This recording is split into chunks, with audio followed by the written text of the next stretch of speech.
Hello and welcome to The Current Thing with me, Nick Dixon, and we have another excellent guest this week, very much on brand for us in our culture war politics area. He is the Professor of International Security at Exeter University and Senior Advisor to the Legatum Institute, and he's the author of the excellent new book, Against Decolonization. Professor Doug Stokes, thanks for doing the show.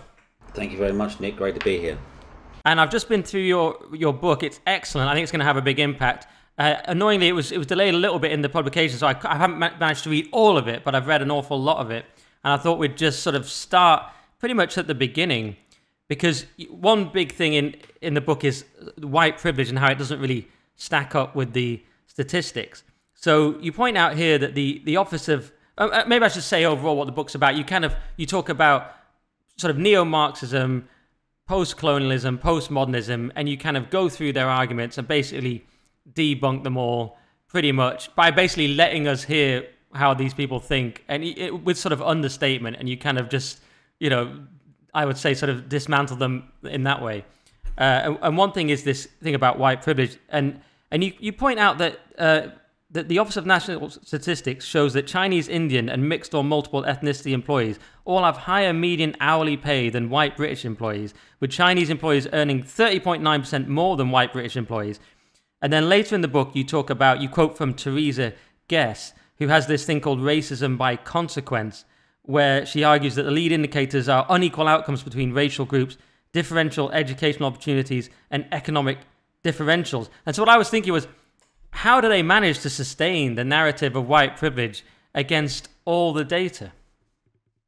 Well, it's a great question. I mean, I think that there's multiple things going on here, right? So before we go down that rabbit hole, let's just say, if you think about it, one of the key ways in which the so-called progressive left, or the so-called sort of woke or intersectional, whatever you wish to call them, right, sustain their narrative, and it's a very, very common thing. Once you notice it, you can't unnotice it. So it's a really useful conceptual device to have in one's mind, right? And that is, what they tend to do is they say, well, there's an unequal outcome here, right? So in social science, for example, if you notice something and you want to explain that thing, you then look for multiple variables that you can ultimately eliminate to explain the outcome. And that's called a multivariate analysis. Say, for example, you're making a pizza or a cake. Let's say you're doing a birthday cake. You throw in some flour, you throw it with filling, put it, and it comes out as a disaster. Right? Or ordinarily, what you'd do is you'd say, well, I put in too much flour, or I put in too much sugar. You'd look for the multiple variables that would go in to explain the failure of that cake. Right? So the reason I'm giving that example, essentially, what you tend to have in the intersectional progressive left is they spot an outcome of some kind, and they say this is a differential outcome between an identity group, so racial group or sexual group or whatever, and then rather than controlling potential variables that may explain that differential outcome, they basically say that this differential outcome is proof of an underlying system of discrimination of some kind. So in other words, what they do is they constantly, conceptually, produce a univariate analysis. So, you see what I mean? So essentially there's one variable, and that variable, strangely enough, is always explained by an underlying system of discrimination, which proves our political ideology. Okay, so essentially, I think that's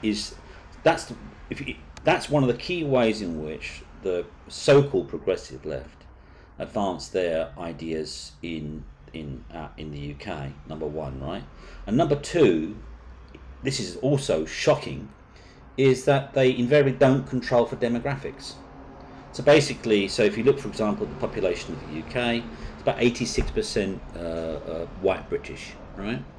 So once you control for demographics in terms of outcomes, well, once you control for multiple variables that may explain a differential outcome, then invariably you kind of arrive at very, very different sets of conclusions. And the third thing they do all the time is they ignore all the positive outcomes. So essentially, if there's a differential outcome that's positive, that just goes into a black hole over here. And we'll just put that in that box and ignore that. You just gave one example, right?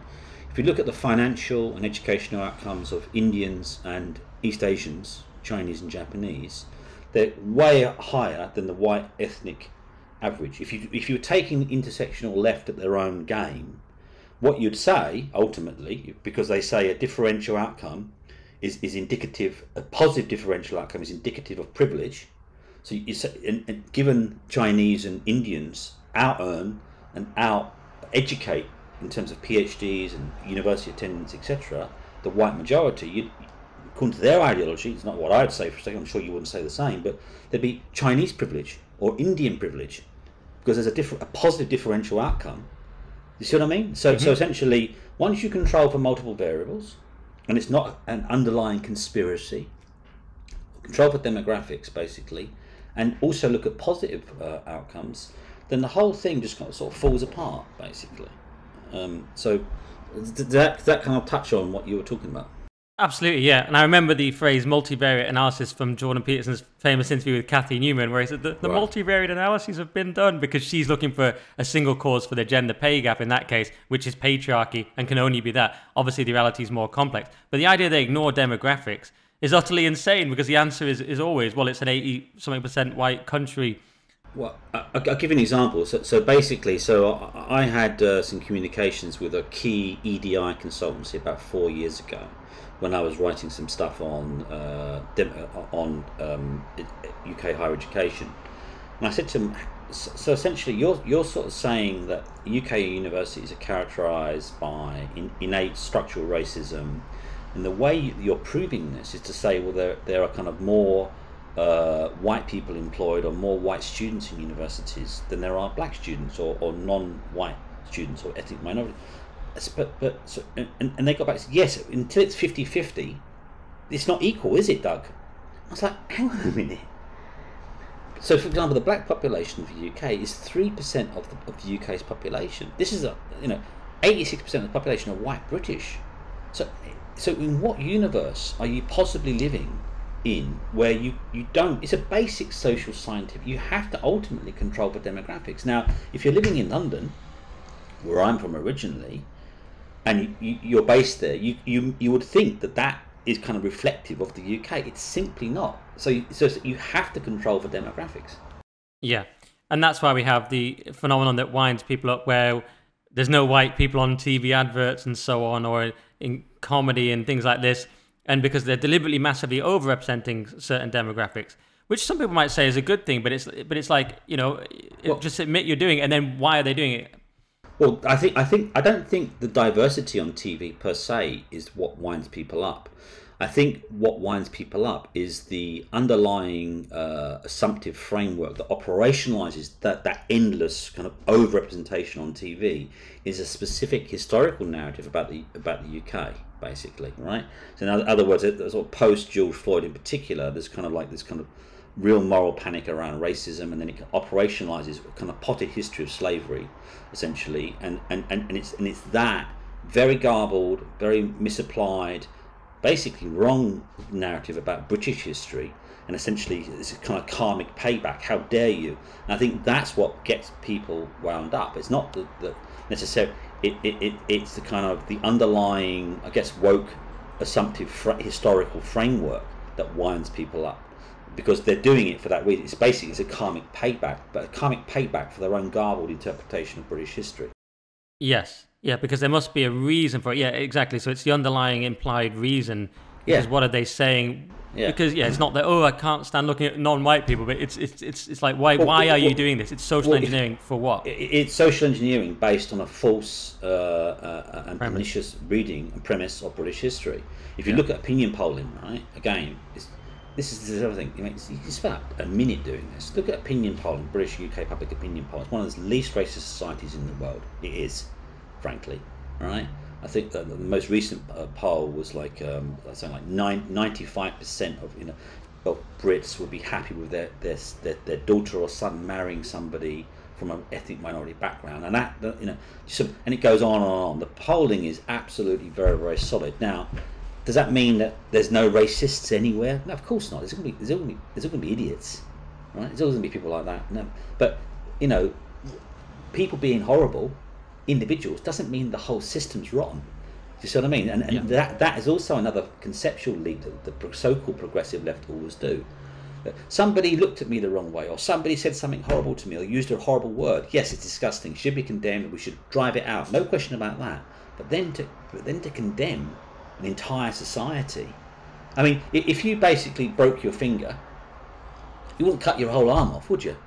Or kill yourself, condemn yourself because you've got a broken finger. It's ridiculous. You see what I mean? So that's another thing as well. Essentially, it's like an isolated incidents suddenly is used sort of to gain proof as a kind of an overarching structural framework, which simply doesn't exist.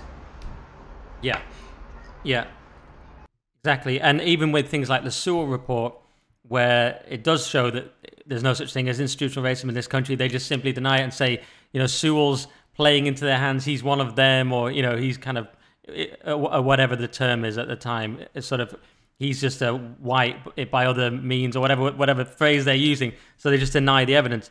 Another really interesting thing, and I hadn't thought about this as much, was you talk about, we've heard a lot about how left social theory is the kind of origin of wokeness, but one thing I hadn't heard as much about was the way that the left latched onto the global south and what you call this third worldism.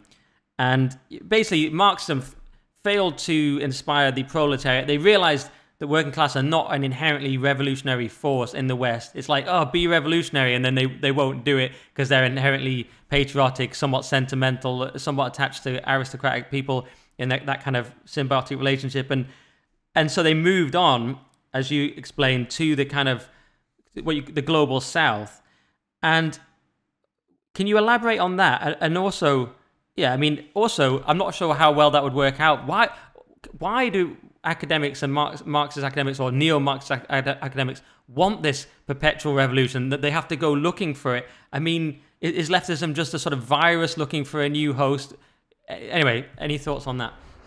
Well, so there's a whole gamut of ideas there, right? So first and foremost, essentially, you've got the kind of the Marxist materialist critique of capitalism, right? Which is very interesting. I mean, I've read a lot of Marx, German ideology, Das Kapital, etc. Interesting stuff, right?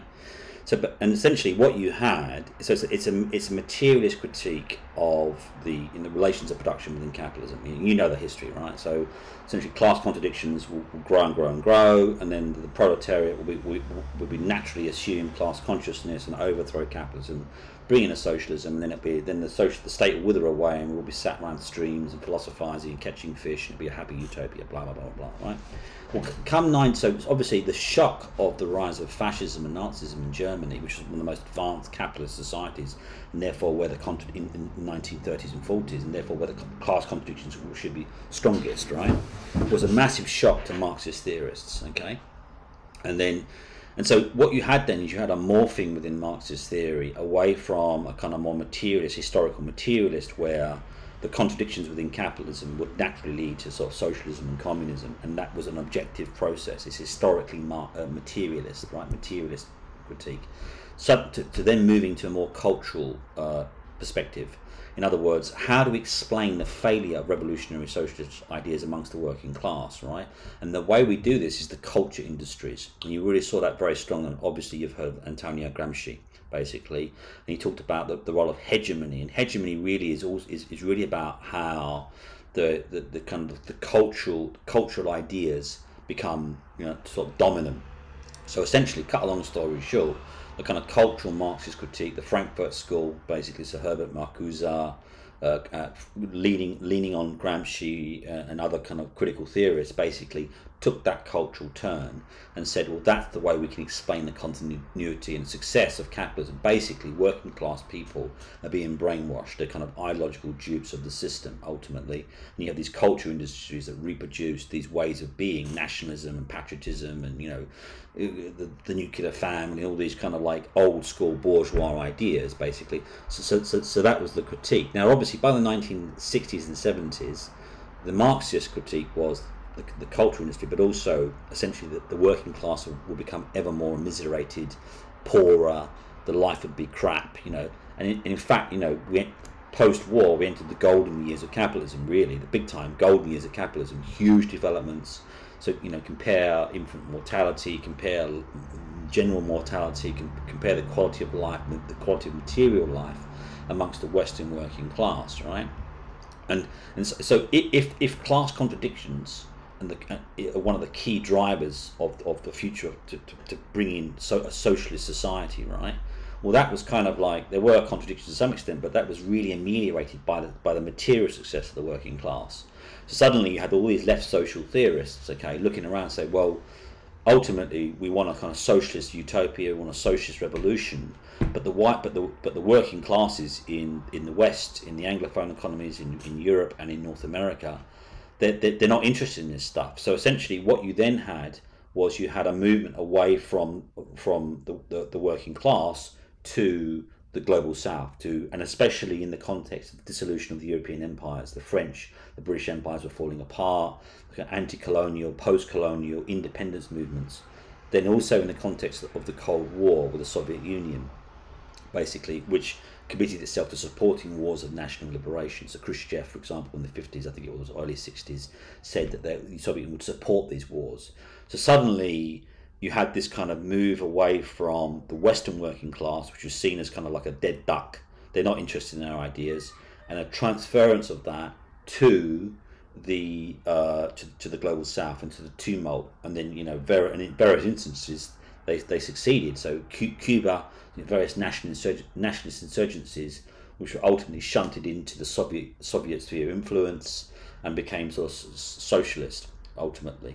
So Cuba's an obvious example, but the other, El Salvador, Nicaragua, Angola, various insurgencies in Africa. Do you see what I mean? So essentially the non-white, the non-European world was seen as the sort of the revolutionary site of resistance against imperialism and capitalism, the Palestinians, etc. And this is the great hope for humanity, is these people that will throw off the shackles of religion, will throw off the shackles of Islam, will throw off the shackles of feudalism ultimately, and usher in a kind of secular, Marxist, socialist future utopia where ultimately these intellectuals will lead this thing, and then they'll wither themselves away, and we'll be sat around sipping pina coladas on the beach somewhere and clinking, the global proletariat. Yeah. Whereas to me, a revolution of the global south doesn't necessarily sound like it will be great for academics in the West. I mean, in reality, but that's what they think, as you pointed out there. And do you have any sort of sympathy then for sort of OG Marxism when you talk about Brexit, for example, as a symbolic class war? So is the problem is it just that Marxism was the problem, or is it the problem of how it shifted to post-structuralism and then postmodernism? Or was the whole thing just bad? I think that Marxism as a philosophical framework is interesting intellectually. There's no doubt about that. Marx is a very interesting thinker, but as a kind of a roadmap to a kind of future, it's an absolute disaster, massive disaster. And I think if you think about the 20th century, right, it was on a meta level. What were two biggest disasters of the 20th century in terms of human suffering on a massive scale? Well, the most obvious one was Nazi Germany, right, where you had the industrialized racism of the Nazi regime and the Holocaust and the kind of the sweep across East Europe, the Einsatzgruppen, the mass murder of that regime, right? And the world from that basically concluded rightly that racism is something that shouldn't belong in a civilized society. Anti-Semitism should not belong in any society, and we have to resist that. And that's become a very dominant part of our culture, right?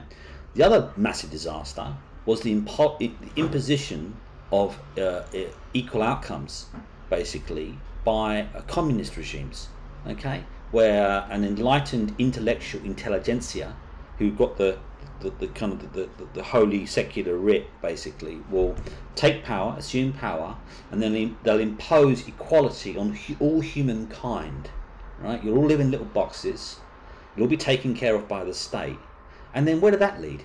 Mass murder, mass famine. I mean, in Mao's Cultural Revolution alone basically killed 45 million people. Died. If you read Frank Dakota's fantastic book on the Cultural Revolution, I mean, that's like a leading academic tome on that. Frank Dakota, The Cultural Revolution, looks at the Chinese archives. 45 million people died in about 6 years. Mass famine, yeah.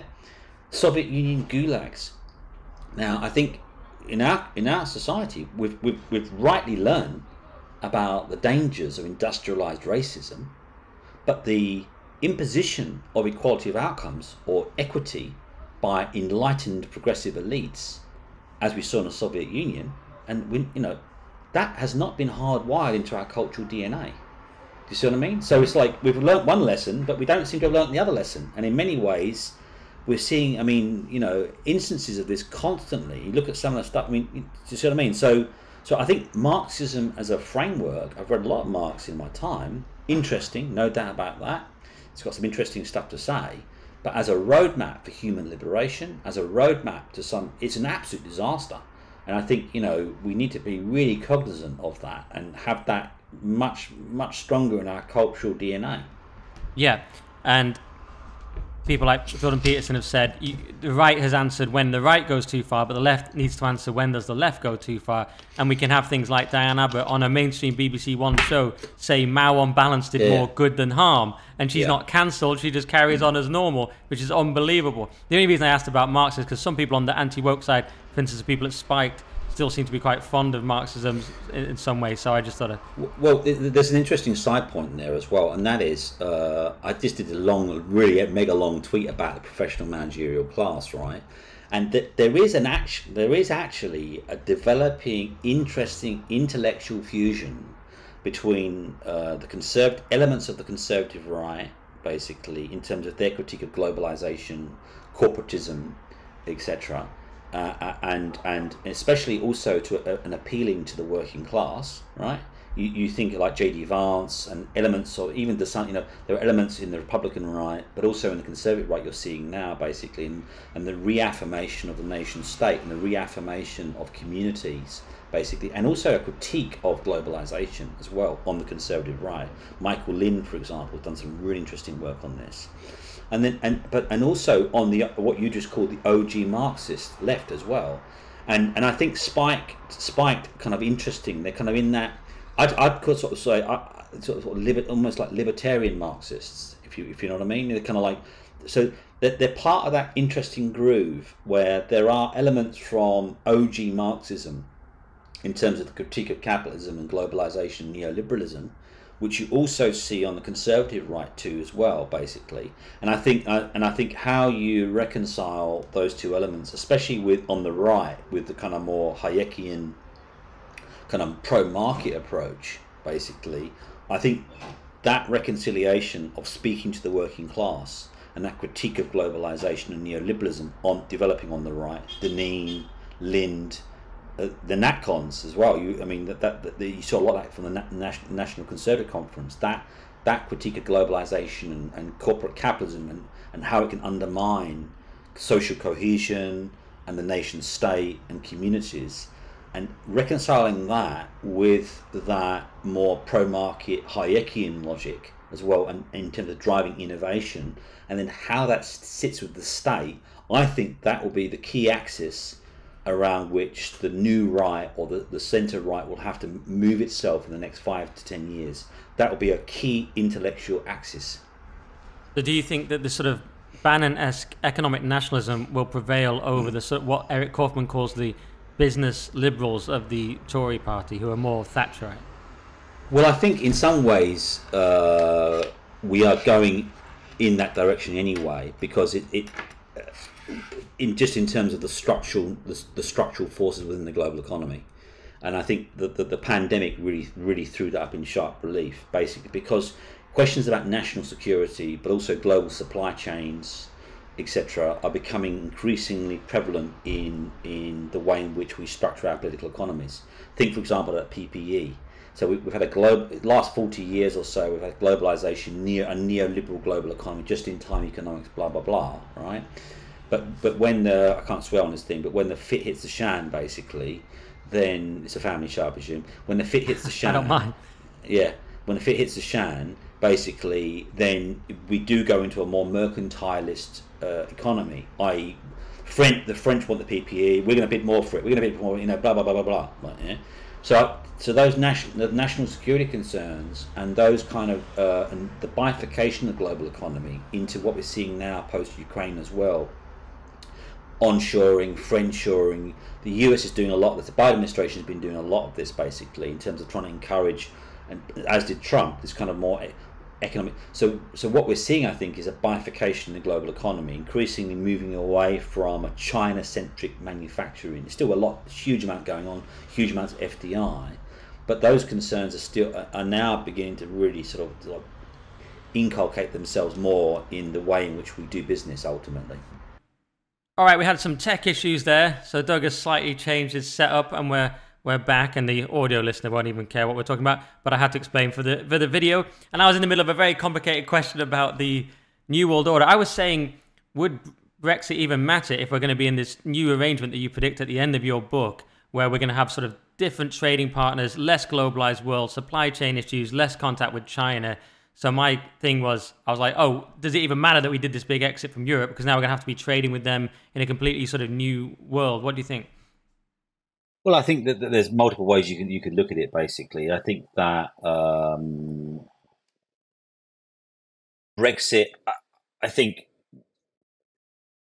was about kind of, obviously it wasn't just about trade per se. It was mainly about national sovereignty, right? So essentially, it's also about a principle ultimately, about who governs ultimately. So it was a rejection of supranationalism, and it was an affirmation of national sovereignty and national democracy. Ultimately, I think the right to make your own laws. You can have different opinions on that, obviously, but so if the question is ultimately that does the new trading arrangement or the potential trading arrangements within the global economy render Brexit moot? Well, I don't think it does. I think that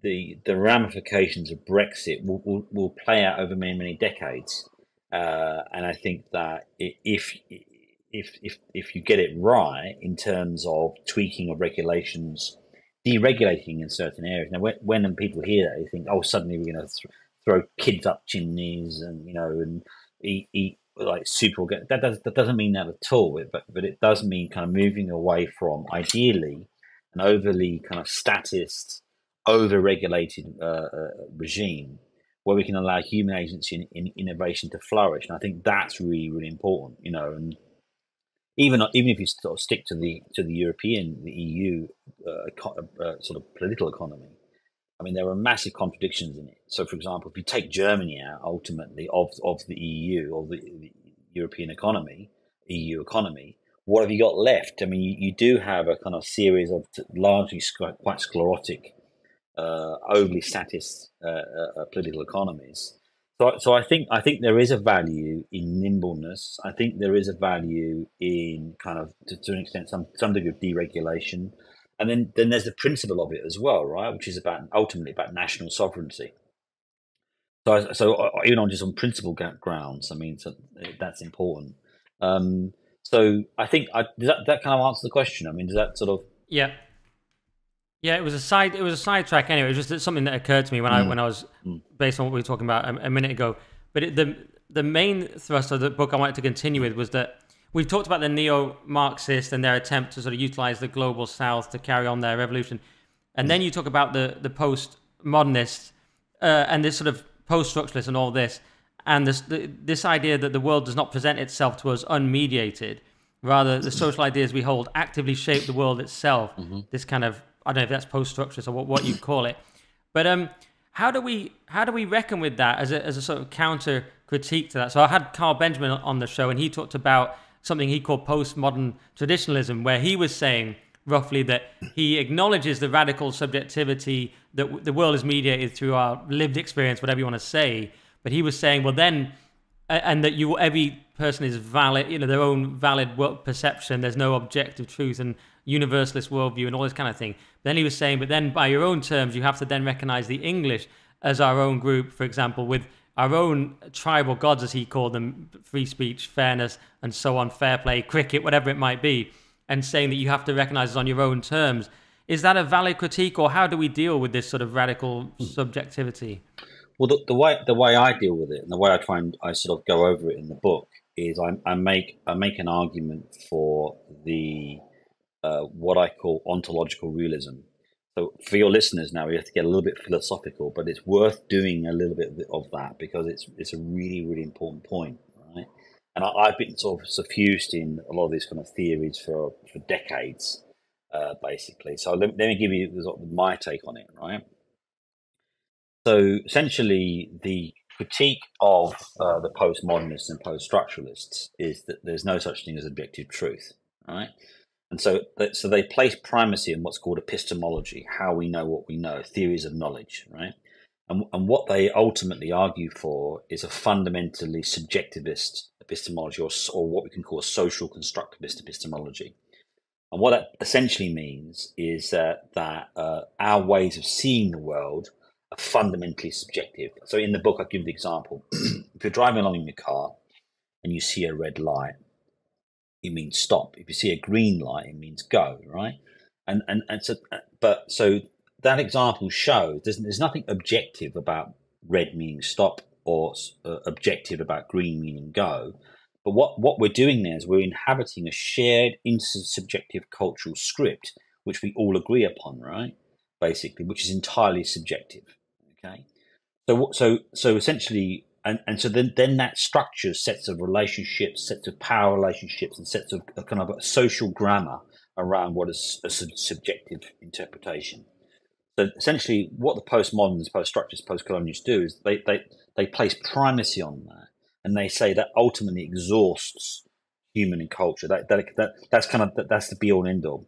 And so when you occupy that philosophical position, you can really begin to see how elements of the culture war, so-called culture war, have really taken off. Most notably, for example, in the trans debate. Yeah.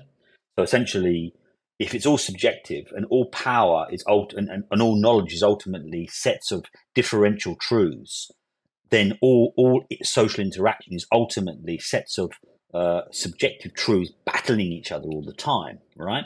And so material reality doesn't exist. So if I say that I'm a woman, although I'm a biological man, I am a woman, right? Do you see what I mean?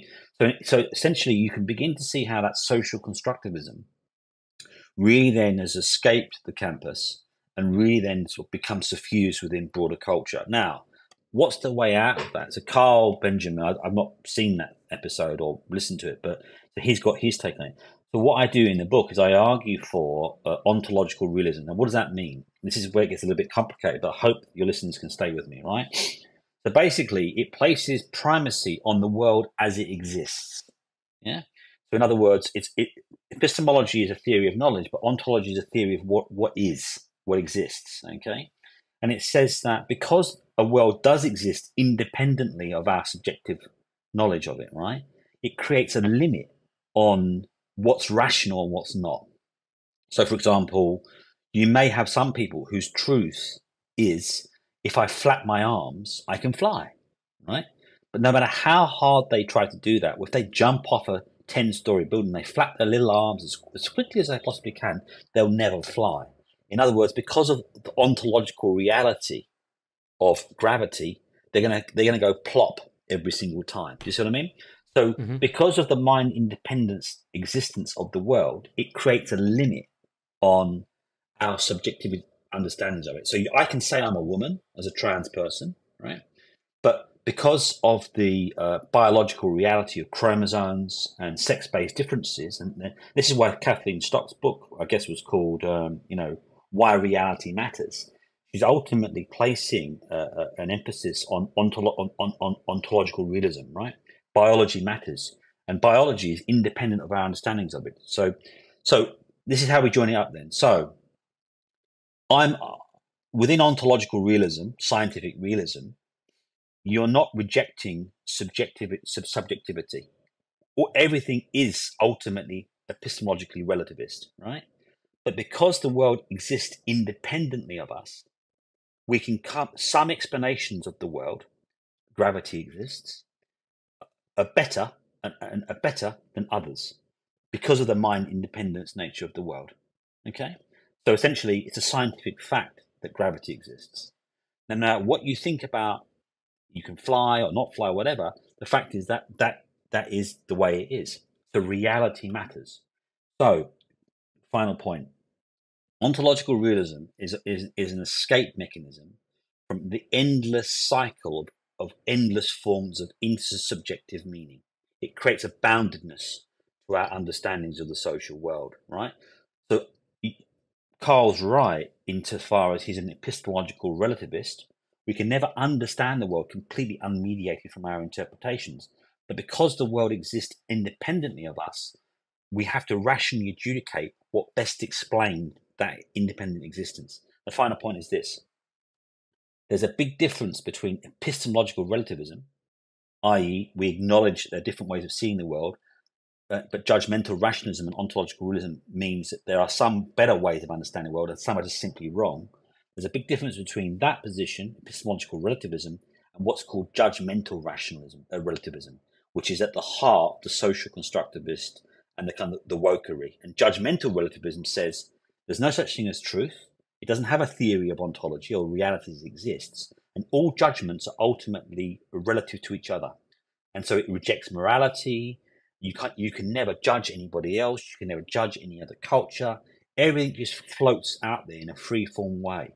And when you have judgmental relativism as the primary moral good of a society, you go like a blancmange. You begin to see then how institutions, when they adopt that philosophy, and they may not do it consciously, but that is what they're doing, they collapse. Because how can we possibly judge? Everything's true. Everybody's got an opinion, and it just kind of free floats out there. So if you do that free of ontological reality, then you end up in this blancmange wokery where things just, all moral authority, everything collapses into sort of insubjective subjectivity, and nobody's truth, man. Everybody's, let's just free float. And that's a recipe for social chaos and disaster ultimately.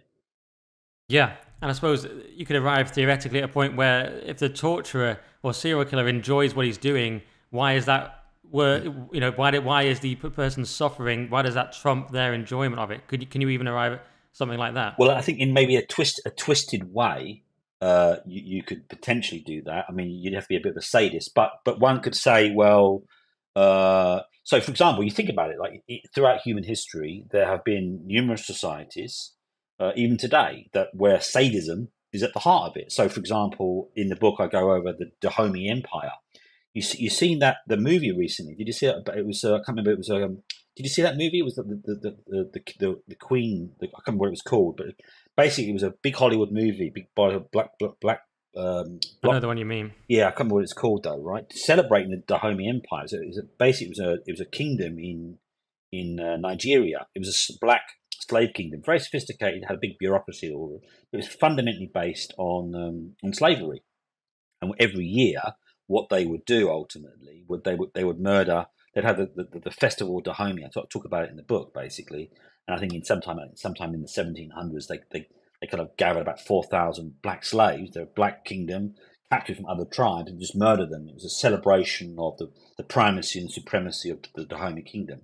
Now, within that kind of judgmental relativism, well, who are you to say? I mean, within their framework or within their culture, who are you to say it? Do you see what I mean? Do you see how you can then begin? You collapse into the totally noble idea of human equality, and it kind of leads itself into sort of judgmental relativism, where basically you can't judge anything anymore.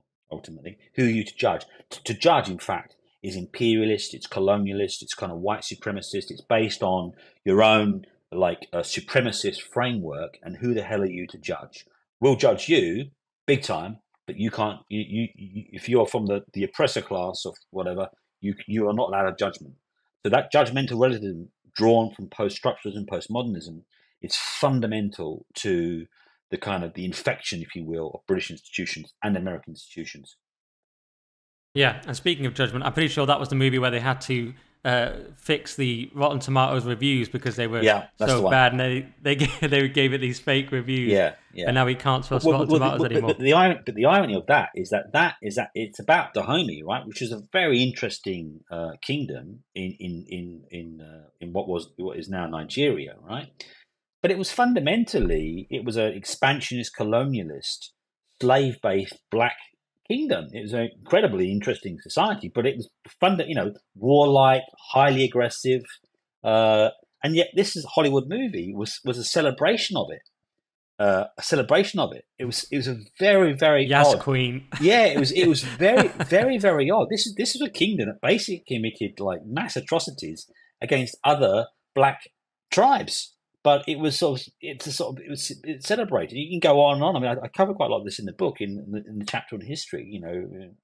The Sokoto Caliphate, Dahomey, Zanzibar, Tipu Tip. I mean, the biggest slavery in human history. I think about 10, 15,000 slaves in Afro-Omani slaver on Zanzibar. I mean, mass slavery. But there you go. Yeah. And when you were talking about all those theories, the sort of Foucault type theories, and you were positing your response to them, I just sort of think you have to be very clever to come up with something that stupid. The ordinary people with common sense can figure out there's some kind of objective reality. I remember reading Baudrillard and thinking this is just bollocks, and I think that is the best answer to it. That you have to come up with a more rigorous answer than that. In the book you seem to reserve the most well. The idea that seems to be even more dangerous. We have sort of the post-Marxism, we have the postmodernism kind of tying in with that later, and then we have the sort of what seems most dangerous in the book is post-colonialism, because as you point out here, quoting Hutchin, post-colonialism seeks to move beyond the postmodern limits of deconstructing existing orthodoxies into the realms of social and political action, and obviously that's where it gets even worse, because you have these people like Barbara, if I say, or Hambra, I don't know if I can pronounce that name, who says it becomes difficult to turn away from the Western University as a key site through which colonialism, and colonial knowledge in particular, is produced, consecrated, institutionalized, and naturalized. And essentially their idea is that we've also got this idea from Schilliam, where it's that the political class look upon the changes in Britain's population pyramid with trepidation. And so the point is here that the universities are seen as kind of exporters of colonialism, and sort of deeply racist, and that we fear the changes in the demographics of Britain. But as you sort of wryly point out, the political elites are responsible for the liberal immigration regime that's changing these demographics, and yet these theorists will have us believe that they're simultaneously racist and afraid of these changes. So anyway, any comment on that? Well, again, essentially, I just think that if you I don't see how you can possibly sustain that kind of argument, that kind of post-colonial argument, or that British political elites look at look with great trepidation and fear as the UK becomes more diverse and it has more ethnic minorities in it. Or, I mean, to sustain that argument, right? You would have to ultimately explain how every single government has allowed increasingly more mass immigration into the country, basically, right? The idea that universities are hotbeds of white supremacy and sort of colonial ways of knowledge, again, it's just an absolute fantasy. I mean, the universities, for a start, are almost uniformly very kind of like liberal left, number one. Right? And so the idea that these kind of liberals, left wingers, progressives, Marxist, far left, are kind of unreconstructed, basically almost like quasi fascists. I just don't know how you could possibly sustain that argument. I think that it's a fantasy. Then you look at the kind of the staffing in universities again. I mean, in terms in terms of demographics, that basically there's an overrepresentation on a per capita demographic basis of ethnic minority staff. Same in the student body. Huge numbers of international students come here from all over. I mean, a lot of my PhD students are from Nigeria. I get loads of applications. Most of my PhD students are all from the global south, Pakistan, India, from the Islamic world, Nigeria, and come here in huge numbers to learn. So, it's a kind of fantasy. But it's one that you can kind of assert because the dominant ideology the dominant way of being in British academia, in academia in general, is very left liberal. It is. It just is. I mean, data shows it. So that's it. So essentially, that's the kind of the assumptive meta frameworks ultimately. Yeah, it sort of reminded me a little bit of the Church of England saying to Calvin Robinson, "No, you don't understand. We are institutionally racist." And he's going, "I don't think you are." It's kind of like the universities; they're deeply racist, they're colonial, and no matter how much post-colonialism they do, they sort of remain inherently colonial. And they can't possibly deconstruct it. Yeah, but then what is the basis of this claim? I mean, essentially, if you're in the UK, right, racism is the preeminent sin that one can commit. Anybody uttering, and racism now is so broadly defined. So, for example, in the book, I look at microaggressions, right? So, thankfully, we've driven out overt racism. Okay, go back 50 years, was racism absolutely far more common, far more overt, and thankfully, we managed to sort of drive that out to a large extent. So now, a lot of these people basically sustain their arguments by looking for these demons in these kind of basically unconscious spaces. That's the way they sustain the argument. So, for example, microaggressions is a major kind of entrepreneurial, moral entrepreneurialism on the part of basically activists, race grifters, and kind of EDI consultancies that want to make money from universities that want to pay them quite a lot of money to come in and look for these microaggressions, right?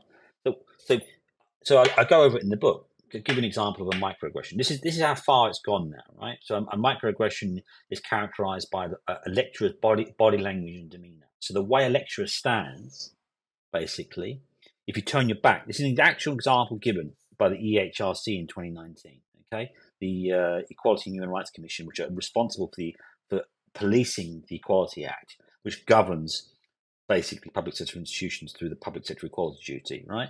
The EHRC published this report, basically desperate to show racism in the UK. They struggled extraordinarily hard, couldn't really find it, but they said nonetheless there's loads of microaggressions. What constitutes a microaggression? A racist microaggression, the way a body lecturer's language and demeanour. Another example, I've spoken about this before. For example, another example they actually give in these reports, which then are taken by university bureaucrats and push through this EDI, so-called or basically neo-racist agenda about white privilege and structural privilege, blah blah blah.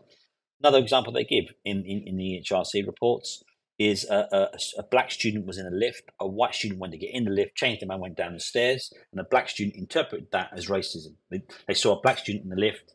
The white student didn't want to come in because they're black, so therefore it's coded. So you see what I mean? So essentially, what's happening here is you're having the endless subjectification of sort of motivated reasoning and emotional reasoning, where because I feel it's racist, it is racist, and therefore it's evidence of racism, and therefore we have to undergo fundamental institutional change to drive out these hidden forms of covert racism, basically. Yeah, and when I spoke to Eric Kaufman on this show, he cited anti-racism in the US, the anti-racism movement, as a sort of primary origin of wokeness, as far as I could tell. Whereas you sort of acknowledge it in the book, but perhaps it's not. You sort of have other causes as well. It's sort of one of the various, this kind of matrix of bad ideas. But you quote Candy Andrews, who in regards to whiteness, which he says induces a form of psychosis framed by its irrationality, which is beyond any rational engagement. So basically, whiteness as mental illness. There's one minor irony. Go on. He's just bought a book out called The Psychosis of Whiteness. He's kind of doing he's doing the media round. It's published by Penguin, basically. So so he's actually a professor in education, which is an interesting subject anyway. So he's not a historian. He's not whatever. So he just brought out a book. I've not read the book yet, but he's built on the controversy of, I think it's 2016. He did this. It's kind of an absolutely ridiculous article. That's the nature of the beast.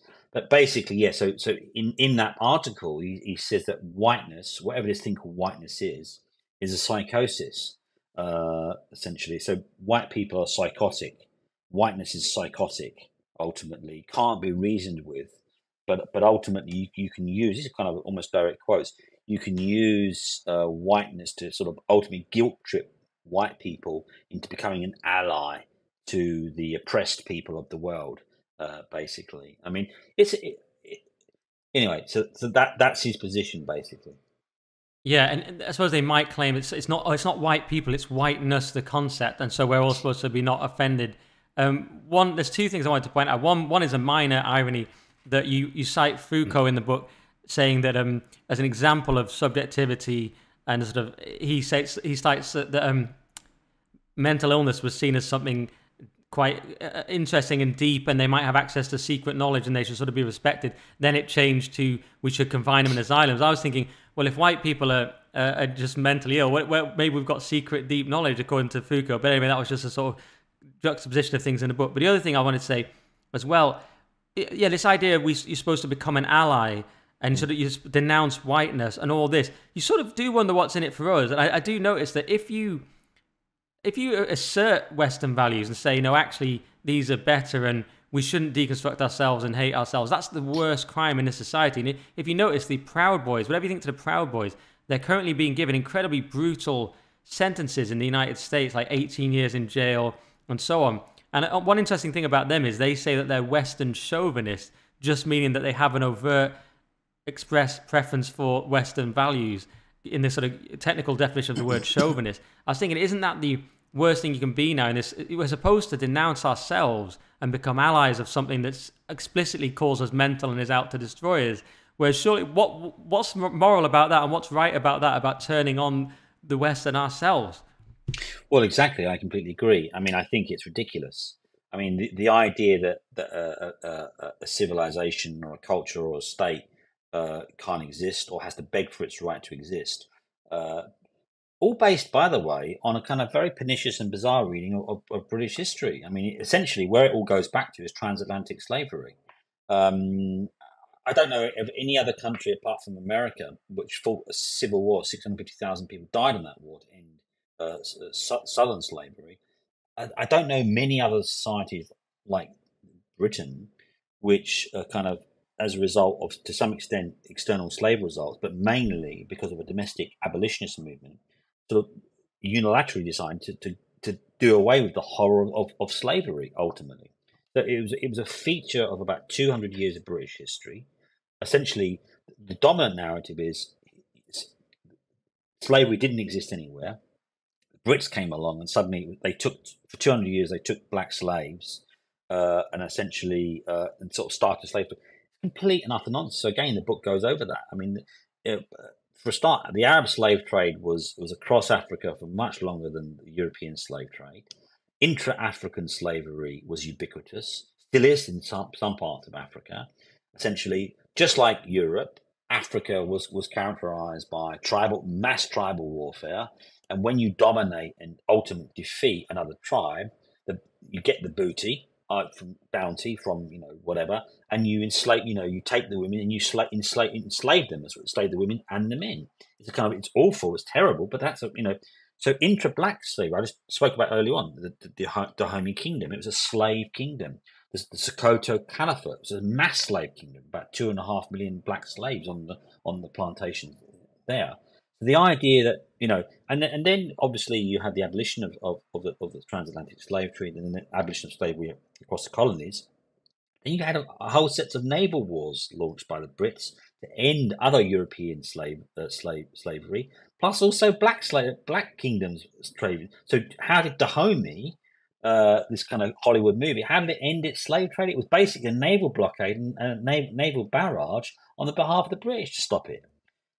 So essentially, what we've got ultimately is ubiquitous slavery throughout human history. White slaves taken by the Barbary slaves, the states, Ottoman slavery.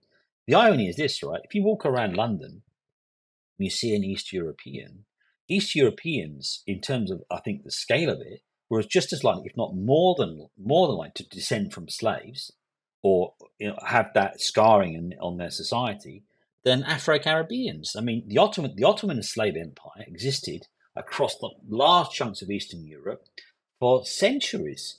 and the Slavic peoples, with Hungarians, the Bulgarians, the Serbs, were taken and taken and trafficked into the Middle East and the Arab slave markets. Basically, it was a massive thing.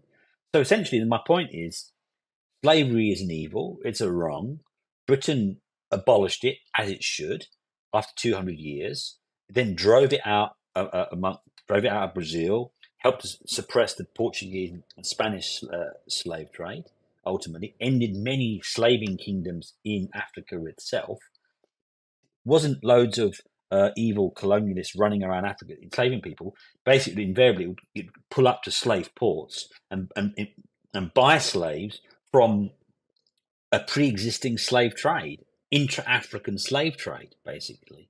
You see what I mean? So Hmm. that's the complex history of it. So the idea that in 2023 we should deconstruct ourselves, decolonize ourselves, get on our knees and beg for our right to exist in all of our diversity that we have in this country is a ridiculous thing. It's utterly ridiculous. Yeah, absolutely. And there was one quite funny example before I move on from this topic where you point out that one of the most extensive studies on race in the UK tracked 40,000 households, 10,000 of which were ethnic minority individuals, polled for their opinions. It found that ethnic minorities in Britain identify more strongly with Britishness than their white counterparts. And this was quite funny. This was that's not the exact quote I wanted actually. There's another one where Pakistani Muslims think of themselves staunchly as British. That's the one I wanted, but it's the same thing. And what was ironic about that to me is that the left were looking for a revolutionary working class. They didn't find it, so they pivoted to race instead. And now the non-white diverse races, whatever you want to call them, don't go along with it either and call themselves British and patriotic. So it's like, foiled again. And in actual fact, those people might even see class as still primary, ironically, to race. They might say, I'm British and working class or something. So they sort of can't win the left. Wherever their idea goes, it's rejected. Again, it's this very odd and patronising worldview where non-white peoples will just be naturally left-wing and progressive.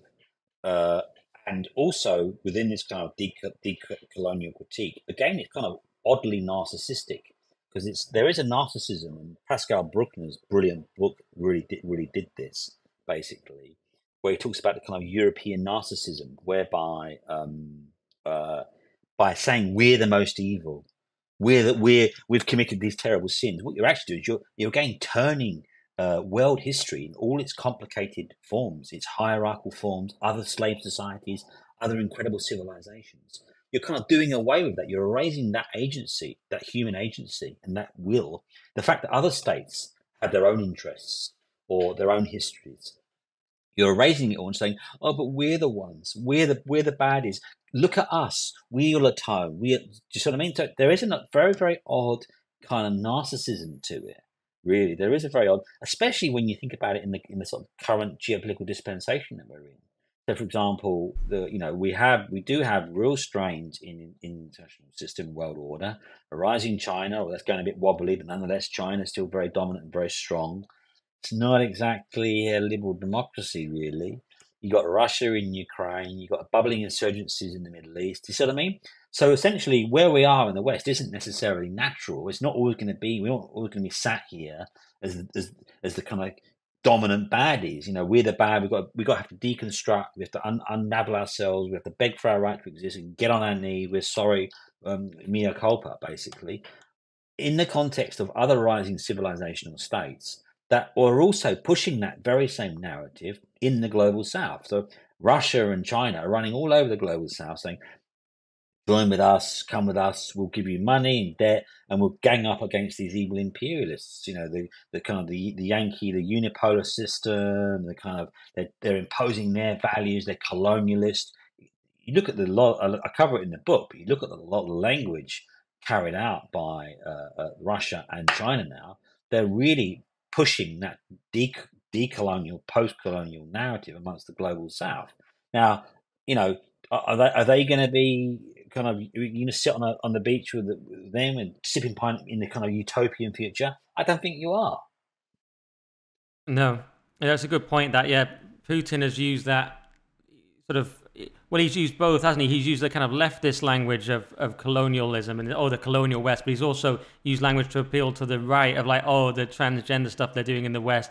And then if Yeah. we're not careful, we can get sucked into listening to that, and we can, China can come in and manipulate us. And I was reading that part of the book thinking, yeah, I should make sure I don't go too much down that conservative rabbit hole of say, oh, Putin's got a point. You know what I mean? That can be that can be dangerous because yeah, they're finding new ways to destabilize us. I mean, that's sort of skipping to the end a little bit, but that is a huge part of the book. Is it where are we going to go, given we're doing our best to deconstruct and undermine ourselves, while the world, as you say, is reforming. Like you say, China, okay, they got the low birth rates, they've got some problems. India's looking very strong, and yet, and we have no self confidence. And you sort of talk about how can we possibly make policy when we don't even know who we are? How can we enter the world stage when we can't even agree what we are? I'm paraphrasing because I can't find the quote.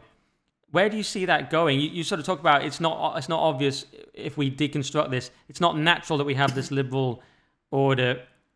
Where does it go when we deconstruct this? I mean, what do you think? Well, I think that if I was in China and I was a Chinese strategist and I was thinking about the long game here, 100, 200 years, a long kind of cycle ultimately, right? I would think to myself, what I would say, I don't want to go to war with the West. Right? Wars can do terrible things. Nobody can, especially two nuclear armed powers. It's not going to end well. But it doesn't, they do seem to be going down this really odd line of kind of decadence and sort of almost deconstructing themselves. You look at like, this is what we want to try and avoid in the UK. You look at the US and it's become incredibly tribal over there, really, really tribal along kind of these kind of cultural fracture points, right? And so I don't know how well that portends for domestic stability and social cohesion going forward, and then how that then speaks to the capacity of a civilization to uh, remain confident in itself. Basically, a prerequisite to exist is ultimately some degree of will to exist. You have to have a will to power. You have to have a self belief, a self confidence. If you deconstruct yourself, and everything kind of goes into sort of judgmental relativist blancmange, basically, where we can't judge anybody else. That doesn't mean that other civilization states are going to do that. They're not. They have belief in themselves. They know what they want, right? They have a very strong civilizational purpose. And no matter how, it's the other fantasy of a lot of left wingers. I think they think if we kind of like make the right noises and we kind of just be, liberate, they'll love us, we'll be forgiven. And, that is not how human societies work, unfortunately. You have to actively fight against tribalism. And that's why also, you have to kind of try to resist that. So I think that we are on a sort of slightly dangerous path now, where Western civilization, UK, seems to become obsessed by questions of identity and tribalism, and it's reaffirming the primacy of identity. And I think this is where it can become very, very dangerous, basically, because if you keep saying to people, if we think that economic power is shifting to East Asia, there's been a kind of big shift in the economic in the globe. Inflation's still quite high, the cost of living crisis, right? And then within that, the dominant cultural institutions are pushing an endless tribal narrative where the majority are told that you're scum, you're evil, you're voting for Brexit, you're racist, you're unreconstructed, you're homophobic, you're transphobic. And those people ultimately, in the last 50 years, have been inclusive, have opened their door to the world's population, basically, right? But no matter what you do, you're still nothing but scum, right? At some point, people are going to turn around and you say, you know what? My kids, I can't afford to buy a house. My kids are earning a pittance. In this country is, I'm being told by people constantly, by the BBC and other media outlets, that I am worthless. I don't see myself reflected anywhere. I don't see my concerns or my community concerns reflected anywhere on the media. I'm basically little more than the shit on the shoe of London metropolitan elites. Basically, that really is the kind of dominant narrative, and having a false history and a false worldview shoved down my throat and told if I question any of it, I'm nothing but an unreconstructed scumbag racist. Now, if we keep doing that,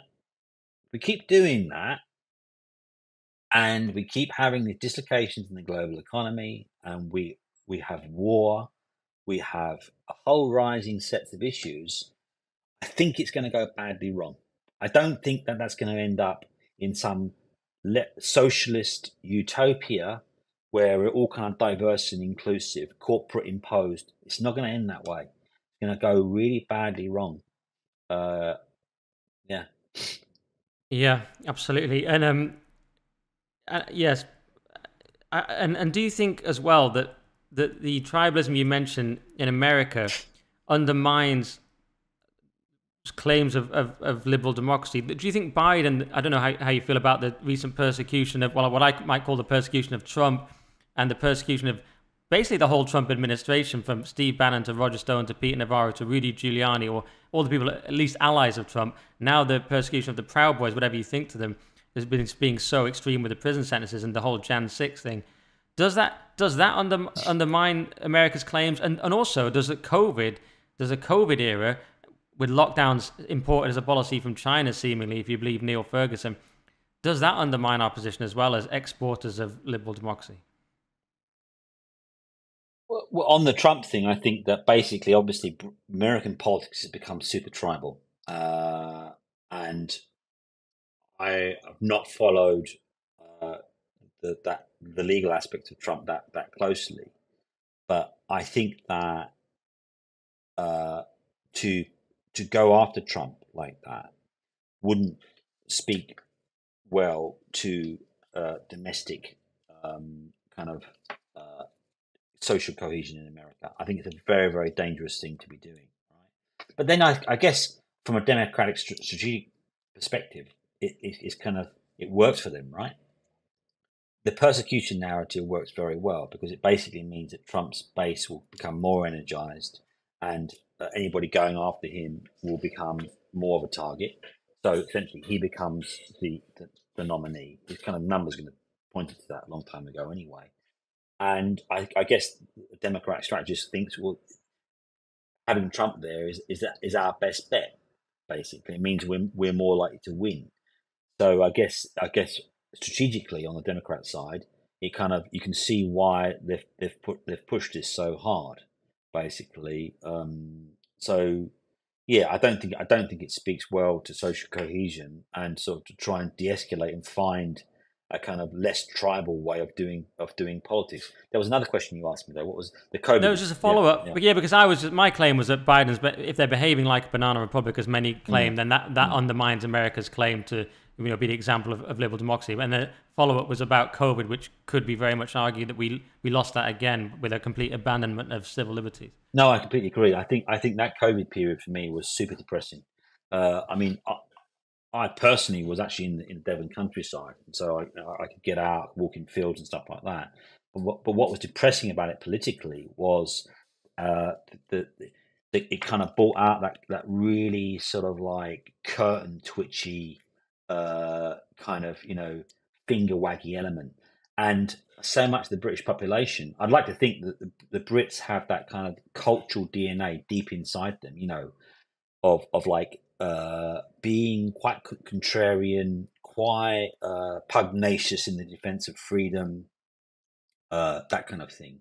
But there is also the other element of British culture where you follow the rules, and very much like and sort of like moral policing. It's very strong in British culture, passive aggressive moral policing, and like you can't do that. And essentially, a lot of Brits go to the post office, right? And you post a package. They say, "What's in the package?" It's like, "What the fuck do you want to know that for? What's it got to do with it?" Do you see what I mean? There's a lot. There's a lot of nosiness in this country. I mean, it's when you go. My wife grew up in Australia. She's a Brit from Yorkshire, but she grew up in Australia. what we do here, you would never get that in Australia. Really, like nosiness and putting your nose into people's business all the time. I think the COVID thing was bloody depressing for me because it was. I thought this is bullshit. I mean, lockdown, all these rules, and it was just completely ridiculous. You know, going to a pub and you walk in the pub with a mask on and you sit down and have a pint with the mask off. You go for a piss, you got to put the mask. I mean, it was literally. But the problem with the COVID thing is what it actually did. It really. If you think about it, in the post-war period, we had that after the Second World War, we had that real. It appealed to one side of the British psyche, you know, the very statist, seeing the state as the parent, telling us what to do, and if anything goes wrong, it's the government's fault, and the government got to fix it, right? And gradually, that was kind of worked out. A greater emphasis on freedom, a greater emphasis on human agency, personal responsibility, right? But the COVID thing, in my opinion, it was depressing because it kind of really spoke to that side of the British psyche, the curtain twitchy, the moral policing. You can't do that because the rules don't let you do that, like that. So you had that going on, right, which was very depressing. But it also reignited that side of the British psyche where the government, it's an external agency. The government's got to do it, or it's the government's fault. You know what I mean? So I think we're still in that. We're still kind of in that cultural funk where we've got to basically rediscover our mojo of freedom and personal responsibility, and take and sort of cracking on with our lives as free people again. And I think we've really got to rediscover that. We've gone into this kind of like slightly snarky, quite pathetic moaning, and I've gone on a bit of a rant now, but sorry about that. But do you see what I mean? It's kind of like, it's a bit like that was depressing. Absolutely. No, I totally agree. And there's just one big area of the book that I haven't touched on I'd like to before you go. I mean, because I'm not sure how long we've done now because we've had so many tech complications. But I just want to ask about the PMCs, which is the professional managerial class. It's a big part of the book.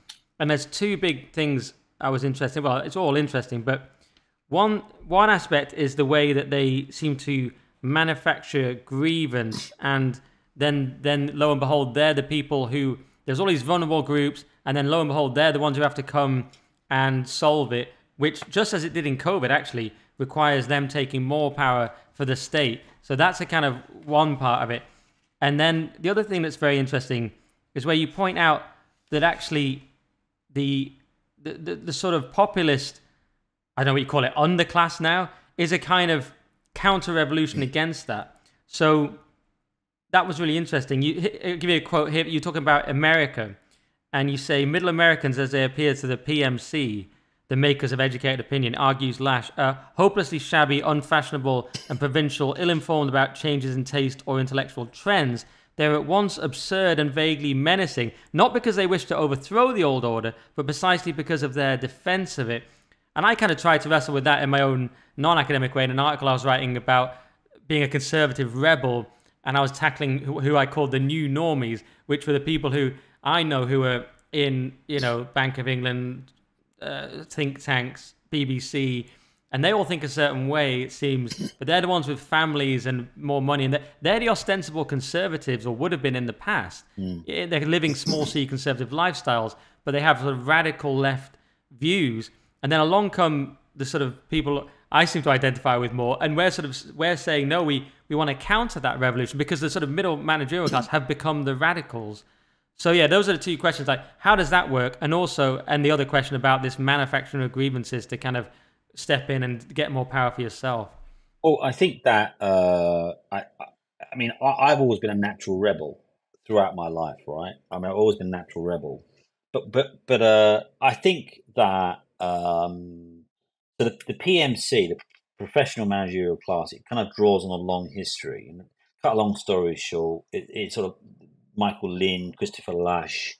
There's a great guy as well. He's a law professor at LSE. I think his name's Peter Ramsey. I could have got that wrong, but he's great. He's on Twitter. He's done some great stuff as well. He's kind of a sort of, I guess it's kind of a Marxist pro Brexit, but he's done some really, as is Frank Furedi too. He's done some really interesting work on kind of the politics of vulnerability.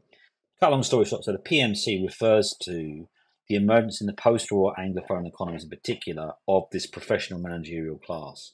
And they really took off in the 1970s. You had kind of globalization, this kind of thing, where the traditional centers of authority, institutional authority, increasingly collapsed.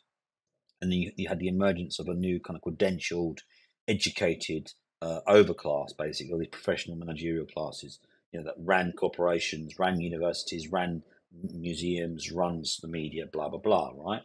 And so the argument really is this kind of worldview of this PMC is kind of now becomes kind of dominant progressive worldview, but it's based ultimately on a kind of critique of settled communities, settled norms, social cohesion, national borders, even the concept of the nation state, which is seen as gauche throwbacks to an earlier period, unreconstructed throwbacks, basically.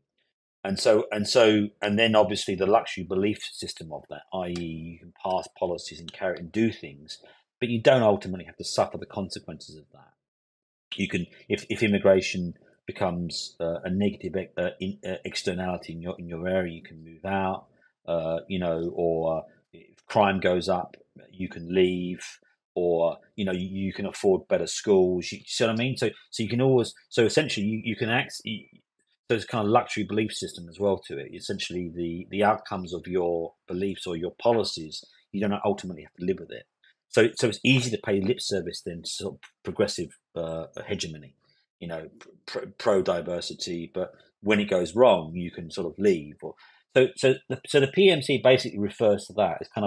It's a new moral economy, and in particular, the way in which you see now a lot of leaders and corporate leaders, institutions, the British Museum, National Trust, universities, is that they ultimately appeal to us to kind of a politics of vulnerability. They basically say we derive our bureaucratic power and our right to rule through ultimately looking after and vulnerable populations, be they ethnic minorities, the trans community, sexual minorities, or various vulnerable groups. And so it's so essentially a lot of this progressive hegemony then is ultimately the weaponization of a kind of politics of vulnerability and morality around that to structure governance systems to maintain power, basically. Classic example of that, for example, would be kind of woke capitalism. So you've got sometimes ridiculous examples of like major weapons manufacturers like Raytheon or BAE Systems, who are basically making cluster munitions or bombs or whatever, whatever they make. I don't know what they make. Maybe they don't make cluster or whatever, but they're making weapon systems ultimately. But then kind of sponsoring pride, events and stuff like that, or do you see what I mean? So it's kind of it's essentially it's kind of the articulation of a kind of corporate progressivism to virtue signal to sort of structure and secure power through a politics of kind of like but basically leaves everything intact. It doesn't affect their actual interests, material economic interests or corporate power interests. Doesn't affect that at all. But essentially, it makes the right signals. It signals the right type of things. But in that machine, in that grill, in that kind of mincing machine, are settled communities, are the people that don't want open borders, that don't want mass immigration in their communities, that don't necessarily share the progressive dogma that progressives share, or even if they share it. I mean, I'm a very socially liberal guy, right? But I don't want corporations to tell me what to think. It goes back to the point about the demographic representation on TV. Yeah, I mean, I grew up in Hackney, one of the most diverse places you could possibly imagine, right? But I don't want to have corporations forcing their worldview, their ideological worldview on me. Do you see what I mean? And then telling me if I don't accept their bullshit that I'm somehow some moral monster, or I'm somehow beyond the pale, or other members of this country are beyond the pale. Do you see what I mean? I think Yeah. it's the kind of corporate imposition of a ruling class ideology now, basically of kind of like EDI, equality, diversity, inclusion. It's not so much the values themselves or per se or diversity itself. It's the imposition of it, corporate imposition of an ideology that people should resist. Yeah, and there were so many things I wanted to ask about that. I mean, there's by the way, on the luxury beliefs, we saw the Democrat woman the other day who called to dismantle the police in Minneapolis, but then got assaulted in front of her children, and then said, "We need to take back the city. We need the police." She went full RoboCop, Law and Order. It'd be interesting to see if that happens, if more and more, things go wrong in the West. I've said for a long time, right, and I'm a great believer in this, and that is essentially what you should do is you should democratize accountability, right? So I grew up in Hackney in East London. I was living for 24 years, born, bred in Hackney in East London. Very poor, very multicultural, very, very multiracial, very diverse, right? Now, if people basically say, for example, you'll get sort of Hampstead liberals that will today, right now, will be looking at Suella Braverman and saying it's absolutely disgusting, and stop the boats, and it's disgusting, it's racist, blah blah blah. And I think what would be fair is this: essentially, if that's how you feel, then you should ultimately absorb both the negative and positive results of your positionality, of your position. So basically, have massive refugee centres. I'm not saying refugees are bad for a second, but essentially, if they're brought in and put into desperately already overcrowded, desperately poor areas, right, where people are crammed in like sardines, kind of areas I grew up in, really poor working class communities that have been shit on by the ruling class for centuries. Look at Victorian England, slums, right? Okay, so basically, instead of bunging them in Hackney or Swindon or Dover or other places like poor places, let's put them into Henley, let's put them into Hampstead. You see what I mean? It's like essentially, if that's your position, and that's potentially an entirely fair enough position, you should be the one, you and your kin and your community should be the one that accepts both the positive and negative externalities of that decision-making process. And that's fair. I think that's very fair. Wasn't it the Martha's Vineyard where the migrants arrived and they quickly got rid of them in America? That was a great idea. I think DeSantis did that. He's from Florida, right? He shipped loads up there, right? And I think that's a great idea. I think that should happen all the time. Basically, if you have a kind of like democratic mandate for, say, you get an area, right, of like liberal Democrat waving refugees are welcome here, and again, this isn't critiquing the refugees at all, but I think it's, in terms of democratic accountability, it'd be entirely fair enough to say that's great. The majority of you want refugees. Boom. Let's get this hotel. Let's requisition this park. Let's get some stuff built here. Bosh. There you go. I mean, I think that's fair, because what's ultimately happening is basically a lot of this stuff trips out the tongue, and on campuses, in very safe middle class or bourgeois spaces, you can say anything you like, because ultimately the externalities and the costs of that, you don't really bear them. Basically, you don't bear them because you don't live that. So essentially, put your money where your mouth is. You should have democratic accountability. If majority in an area say we want this progressive policy, then they should essentially absorb the costs of that, both positive and negative, of that progressive policy. Yeah, I was making a fairly Tory complaint about the social housing kids that were screaming constantly, went on for months in where I live. And I said to one of the sort of extended blob normies in my football team, but I was complaining about it. He said, "Oh, social housing is a good thing, it's important and necessary." I was like, "How come you don't live next to it then?" And then I actually got them to admit that they believe in it, but they don't want to live next to it. They literally then admitted that. Well, I mean, I grew up in Hackney, right? And what I tended to see quite a lot was like educated middle class types who basically most of my friends in the end, as I grew up very poor, but I did a degree, blah, blah, that was my milieu. And what would invariably happen is they were like the classic liberal, sort of, immigration and diversity. And, again, I'm not judging any of that, right? But as soon as the shit hit the fan, or as soon as the rubber hit the road in relation to invariably their children going to school at 11, the secondary school was always a bit of a tipping point. Gosh, what would they do? They'd leave. They'd go out, they'd move out to the countryside or to sort of nicer cities, quote unquote, Bath, Bristol. No, no, it's better for the kids. They've got nice. No, you see what I mean? So essentially, this goes back to this thing where you know, it's very easy to sort of this stuff trips off your tongue, but I just think I believe I'm a Democrat. I believe in democracy and accountability.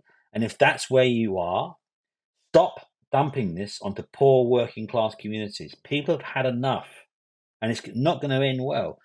Take some yourself. Take it in Hampstead. Take it in Henley on Thames, wherever these areas are that say this is wonderful, and then you should absorb the cost of that. Stop dumping it on poor communities, because that's what's happening. Yeah, we've got too much to go into, but I also wondered on the woke capital thing if that was a sort of smoke and mirrors in the wake of 2008 and the Occupy movement. The fact that it's not radical, as Wesley Yang says here, it's profoundly anti-radical while posing as oppositional. This is perhaps one of the reasons why multinational corporations have widely adopted it, meaning this ideology of this fake virtue signaling. But do you think that's what it is? It's like, stay away from our actual money, and but we'll just throw you the idea of diversity. Absolutely. I mean, after I finished writing the book, I kind of talk about woke capitalism in the book, right? But I sort of picked up that that idea that essentially in the face of the Occupy Wall Street movement, which was a kind of more of an OG Marxist type movement, right? It was a critique of capitalism and material interests of and it was a big critique of that. Suddenly it switched, right? And the left, and the Democrat left, then started pushing a narrative, this intersectional narrative about identity. So it kind of switched away from a critique of capitalism ultimately and corporations to suddenly corporations now championing this kind of more intersectional ideology about identity. Very easy. So I think there is something in that, Wesley Yang's point, basically, and that is a lot of this intersectional ideology is kind of a smokescreen. It's a way in which corporations, etc., have kind of sort of bait and switch, basically, away from their, because ultimately, what is it? I mean, what is it?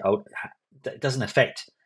It doesn't affect things, the material interest of corporations, or it's not a radical revolutionary movement in any way, is it? What does it ultimately want? What it basically wants, if you scratch a lot of the intersectional stuff away, what it's really about is about EDI, equality, diversity, and inclusion, consultancies making money from the public sector. That's pretty much a big chunk of it. It's about EDI merchants in institutions, ultimately. And what does it want? It doesn't seem to have any kind of demands, or essentially it's about the continued abasement of the UK, continued denigration of the UK, and then kind of various moral interlocutors and consultants making money, going on BBC News, being paid a big fee, invariably also drawn from elite families themselves, from India, from Nigeria. I mean, there's very examples that I can think of right now. I mean, one of them, I can't remember her name, but she's from Dr. Shola. Well, allegedly, I think if you go to a website, she's actually Nigerian royalty. So that's odd, because basically, so what you've got Nigeria, a very interesting, incredible country. I mean, I've taught so many Nigerian students, right? Incredible country, itself very diverse: Yoruba, Igbo, Christian, Muslim, rural, urban, right? But Nigeria itself is Dahomey and Sokoto, I think, were both located in what is now modern day Nigeria, both slave kingdoms, right? So essentially, if you're from Nigeria, I'm not saying she is, but if one looked into it, if you're from Nigerian royal lineage, there's probably somewhere along the line somebody a little while back was owning slaves. So do you see what I mean? So essentially, it's an odd one. I'm not saying she did that. I don't know, but I think it says on our own website she's from royalty, right? Does it not? I think it does. I think it's a well-known fact. I'm pretty sure we're okay with that. I think that's pretty much a known fact. I think we're all right.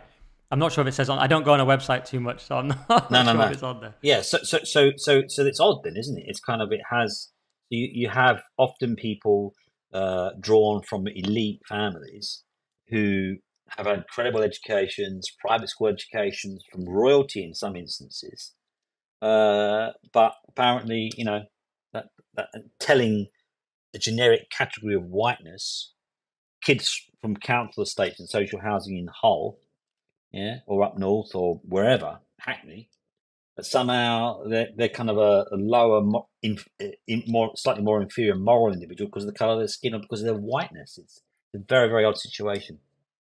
Yeah, and just one more question on these PMCs because I'm fascinated with it, which is you say here that Goodhart characterizes this, meaning the kind of PMC type situation, as the divide, as a new divide between the anywheres who have achieved identities derived from their careers and education, and the somewheres who get their identity from a sense of place and the people around them. So I have a two-part question on this. So one is, what do you posit as an alternative? Because Scruton proceeds from the primacy of place, and obviously the opposite to that is these globalist anywhere people. But I do have I am wondering, because some people say that the kind of liberalism you espouse in the book, stemming from the Enlightenment, kind of is inherently tied to this man of anywhere persona. So once you start talking about the primacy of place, you're sort of into conservatism. So my question is, one, is your response to this a conservative one? Is it a liberal one? What is your exact response to it? And two, is in the light of a Starmer tweet that just came out as we record, Keir Starmer, Labour will restore the security of Britain's borders. So my follow-up question is, will the PMCs, in light of migration, illegal and legal, and the population being so against it, basically, will they have to pivot and stop being these borderless citizens of everywhere, or is he just basically lying? So that's my two-part question. It's quite a big one. Yeah, that's a massive one. So basically, I mean, the liberal versus conservative thing is something I do grapple with. I mean, it's a big one because I argue for liberalism. I don't argue for liberalism per se, but I think that minimally the grounds of kind of rational adjudication, the primacy of rationality, and in particular that kind of struggle to overcome inherent tribalism is a really important thing. It's kind of a grounding framework for human civilization. So I think that is quite important. That is quite important in terms of like how we kind of proceed from that. That's kind of what was the Starmer one? Yeah, the Starmer point is just that will the globalist anywhere man have to kind of pivot in his rhetoric in order to win an election towards being, because he says he's going to control borders today. I don't believe him because it goes against his whole ethos, his whole voting base. But will that ethos and voting base have to shift? Well, I think Starmer's clearly he wants to nod towards, obviously immigration sentiment is very strong in the UK, and he wants to sort of shore up that the weaknesses of Labour on that part. I don't think Starmer will do much at all. I don't think he'll do much at all. Basically, my take on Starmer is I think that what he'll do is he'll do everything possible to obviously push us back into the orbit of the EU ultimately. Yeah, and you know what? I've gone. And I think everything will become. I mean, if I was Starmer, right, I think that I don't agree with this, right, but I kind of think this is a sensible strategy, is what I would do if I was Starmer, right.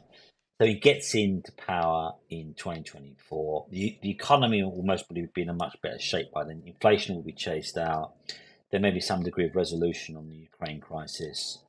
I think that the economy will be doing better, that kind of thing. And so he's just got to sort of stumble along to some extent. And I think if I was Starmer, I think there's a lot of votes in kind of saying, well, post 2028, if you vote for me, I will do that second referendum on EU membership. And I think that would be quite a sensible. That's very popular amongst the Labour base. It's very popular amongst the country. There's a lot of stuff laid at the door of Brexit. There's a lot of people that kind of want to obviously rejoin the EU, and I think that and people say, well, that wouldn't happen because you have to accept the euro and you go in on those kind of terms. And even people within the EU say, well, we don't want you back, blah, blah, blah. But they kind of, I mean, just on a purely sort of structural, gravitational basis, the UK is one of the major powers and major economies in the European space, right? So, and it'd be a major political coup of the EU, wouldn't it? To say basically a great country like the UK has voted for Brexit, it took that decision, and it's been an absolute clusterfuck to the extent that 10 years down the line, they're begging us now to not to come back in. And because it's the UK, and because it's a unique circumstance, we'll do a deal with the UK basically, because whereby they kind of rejoin, but on a kind of sort of vaguely similar basis. I think accepting the euro would be a step too far. I think that would most probably lose the referendum. But I can see how Starmer would warm those relationships up, not diverge from the regulatory orbit of the EU, with greater sort of incorporation into that, and say, well, look, if you vote second election 2028 onwards, if you vote me in power, I will do another referendum on the EU, and I think that would be quite a powerful package. Yeah, and that is what they believe. The people I've spoken to in what I call the extended blob and the Bank of England, these type of places, they say Starmer's going to get in, he's going to rejoin the EU. And this is an article of religious faith to them. This is the second coming to them. That's how I see it. It'd be nice to just think Starmer's going to fix everything. What a simplistic worldview, but that's what they believe. So, all right, because we have taken up so much of your time because we had so many tech problems. Let's just end and do one last question. In a way, your whole book is answer to this, but what I like to ask on the podcast is, how do we win the culture war? In your book, you define the culture war. You say, in short, the culture war is waged by technocratic elites against ordinary people. It is, in fact, and outcome, a form of status class war designed to maintain power through manipulating a politics of grievance and bureaucratic mission. So that's a sort of definition of it. But how do we win this thing? Well, I think that there are various ways of doing it, right? Or, I mean, what would victory look like? I mean, the left say, oh, the Tories. The left's narrative on the culture war, to quite a large extent, is that the Tories have been fighting this culture war, right, to distract from and to divide the working class. Okay, that's kind of so it's got ephemeral issues about culture to divide the working class and to sort of, it's kind of like false consciousness, right? So basically, the working class is this homogenous blob, right? And essentially, they have these innate objective material interests inherent to the overthrow of capitalism ultimately and the socialist future. If only they could see that, and like the evil capitalist war could fall from their eyes, and the culture war nonsense could fall from their eyes, basically. But that's not how humankind works. Basically, we don't define ourselves we define ourselves in multiple ways, in communities, in families, in nations. Just so they argue that the Tories have been fighting this nefarious culture war, while obviously pushing the envelope on so many issues. The trans issue is an obvious one, basically, and it has all kinds of quite interesting quote unquote implications, right? But for women's safety, all the rest of it, we know the arguments. But my point is this: it's absolute nonsense. The Tories have been fighting a culture war, right? There is one major vector in the culture war. You see this all the time: Daily Mail, Daily Telegraph. Equality officer in the NHS paid 80 grand a year. It's a nightmare. Equality officer, EDI, rah, rah, rah, rah. See it all the time, right? It's all bullshit. Why is it all bullshit? Because basically, all those organisations, rightfully, will turn around and say, well, you know what? We have to employ EDI people, this kind of new moral commissaire class within our institutions, because of the Equality Act. The Equality Act, Public Sector Equality Duty in Section 149, basically mandates public sector bodies to promote equality of opportunity amongst and people of protected characteristics, racial characteristics, sexuality, disability, etc. Right? So the PSED, the Public Sector Equality Duty, and Section 149 of that basically mandates.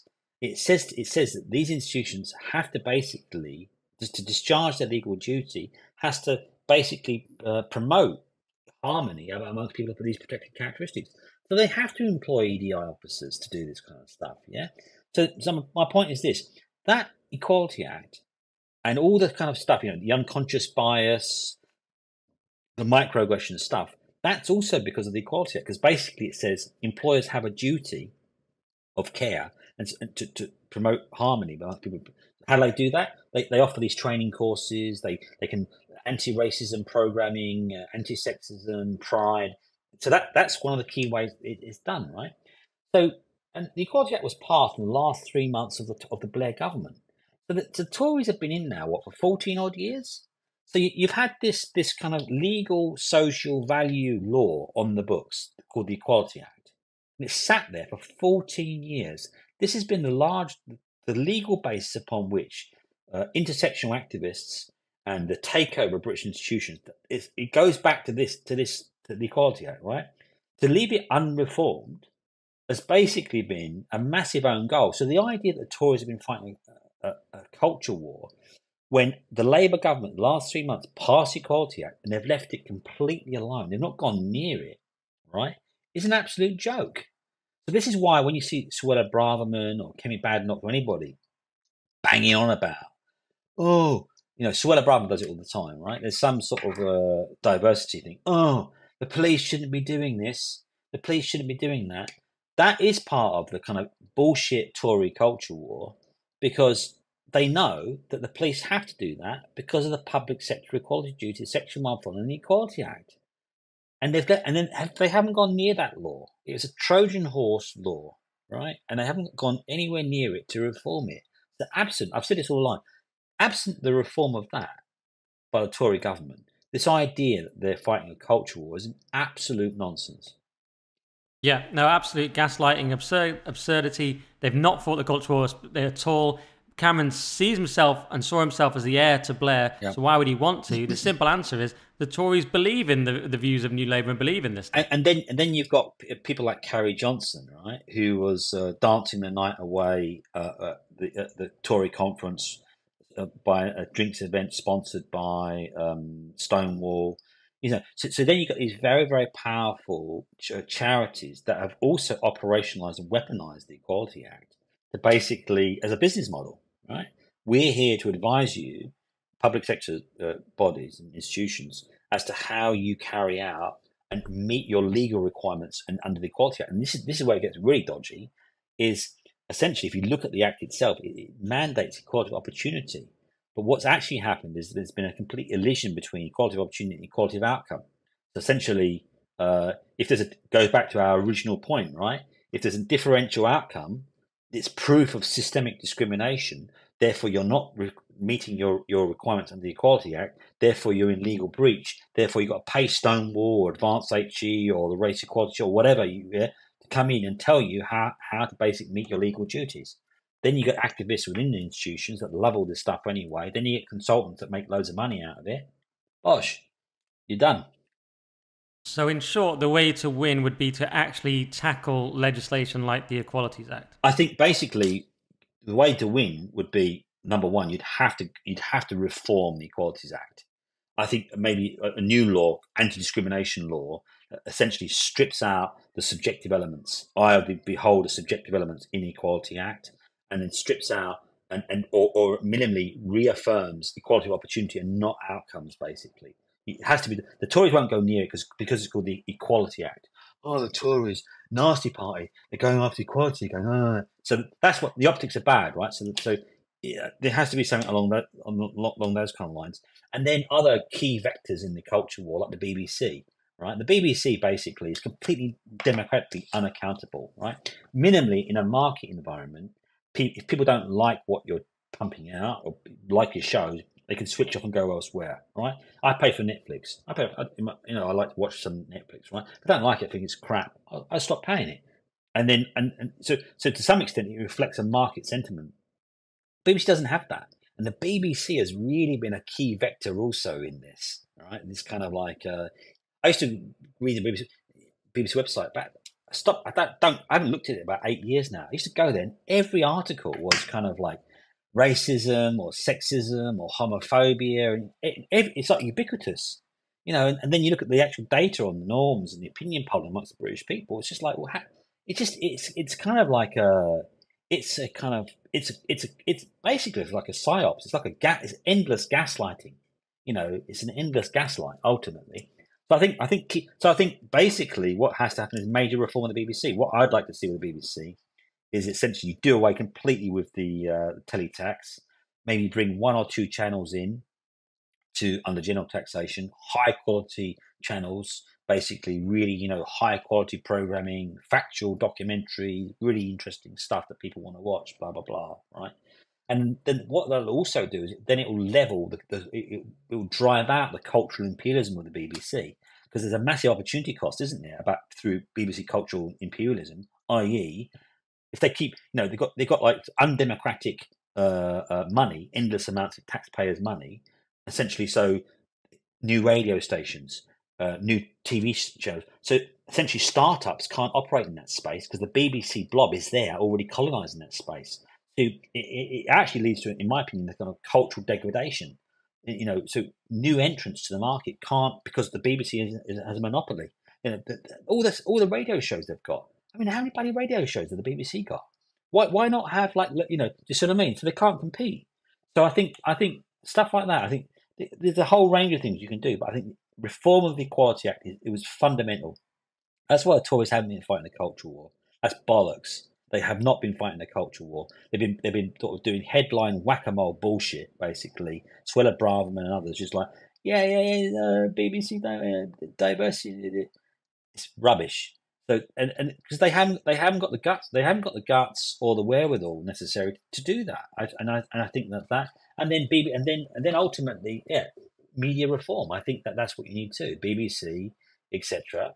I think I'm a Democrat. I think about a democratic accountability and a kind of North Korea telly type tax situation, which throws invariably 70% of all prosecutions are women, young, often single mums. I can't remember. Over 100,000 people a year get done by the BBC. You can't have that. I mean, it's completely undemocratic. And then, so I just think, stuff like that, basic stuff should be done to ultimately to democratize and to return to a kind of more equal before the law type system, not subjective microaggressions, policing our thoughts, policing our unconscious biases. That's been operationalized by the Equality Act and activists dancing on that act. All right, brilliant. Well, thanks so much, Doug, for all your time. I know it got quite epic because we had some tech issues. Sorry if it bothers the listener. Hopefully it's all right. And where can people find you? My only social media is Twitter, and I'm at Prof DWS. At Prof DWS on Twitter, or X as we now have to call it. Yeah. Yeah, and of course the book Against Decolonization should be out when this is released. Hopefully this will be released on Friday, 15th of September. That's when the book's out, correct? Yeah, absolutely. Highly recommended. Everyone should get the book, and I think it's going to do really well. I mean, you've had great reviews already, haven't you? I have had some great reviews, Spectator and Critic, and hopefully I'll get a few more. All right, brilliant. Thanks so much for doing the show. Thank you, Nick. Well, that was Professor Doug Stokes. Hope you enjoyed it. Epic length to the podcast, partly because we restarted after some tech problems, so it felt like a whole new podcast, but we just kept it all. And partly just because his book's so interesting and there were so many things I wanted to ask. So definitely buy the book, Against Decolonization. And if you want to support this podcast, go to buymeacoffee.com/Nick Dixon. You can leave me a digital coffee there and leave a comment and I'll reply to all of them. Buymeacoffee.com/Nick Dixon to support the current thing. And we'll see you again next week.